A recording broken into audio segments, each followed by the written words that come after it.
পোর্সেলিনের রাজধানী নামে পরিচিত চীনের চিংতচেন শহর আজ আর কেবল ঐতিহ্যবাহী সিরামিকের শহর নয়, বরং এটি ধীরে ধীরে পরিণত হচ্ছে বৈশ্বিক হস্তশিল্পের এক অনন্য কেন্দ্রে।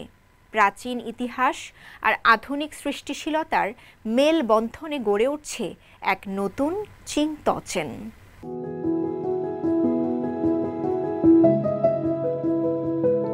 সহস্র বছরের পুরনো ইতিহাস বুকে নিয়ে চীনের পূর্বাঞ্চলের চিয়াংসি প্রদেশের ছোট্ট শহর চিংতচেন আজ এক নতুন রূপে হাজির হয়েছে।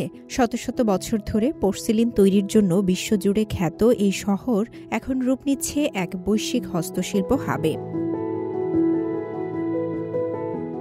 শুধু ঘোরাঘুরি নয়, এখানে পর্যটকরা নিজেরাই অংশ নিচ্ছেন সিরামিক তৈরির নানা অভিজ্ঞতায়। তরুণ তরুণীরা এখানে শিখছে, বানাচ্ছে আর বিশ্বকে দেখাচ্ছে তাদের নিজস্ব গল্প।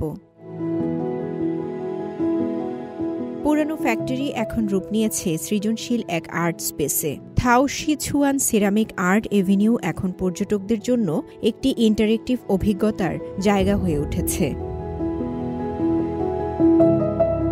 3 মাস অন্তর অনুষ্ঠিত হয় থাও রেন ফেয়ার, যেখানে শতাধিক স্টলে স্থান পায় হাতের তৈরি অসংখ্য পণ্য।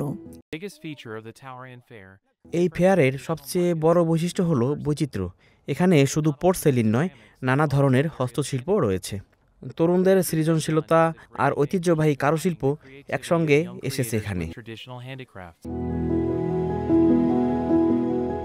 এই সৃজনশীল পরিবেশে আকৃষ্ট হয়ে অনেক আন্তর্জাতিক শিল্পী স্থায়ীভাবে বসবাস শুরু করেছেন চিংতচেনে। ইতিহাস আর তারুণ্যের ছোঁয়ায় বিশ্বমানের হস্তশিল্প কেন্দ্র হয়ে উঠছে চীনের এই প্রাচীন শহর।